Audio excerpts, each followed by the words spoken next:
আসসালামু আলাইকুম প্রিয় বন্ধুরা। দেখুন, মায়ের ভালোবাসা কাকে বলে। বাচ্চা রেখে গেছে একটি পান পাতার ভিতরে। এটা আমার নিজের পান বরজের ঘটনা। পান বরজে প্রতিনিয়ত পাখিদের বাসা থেকেই থাকে।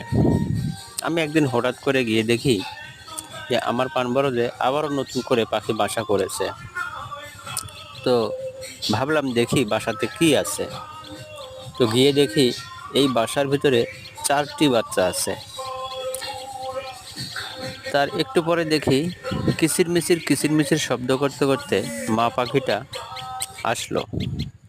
আমি খেয়াল করে দেখলাম আমি ওখানে থাকার কারণে সে আসতে পারতেছে না, তাই আমি একটু দূরে সরে গেলাম মোবাইলে ভিডিওটা চালু করে রেখে।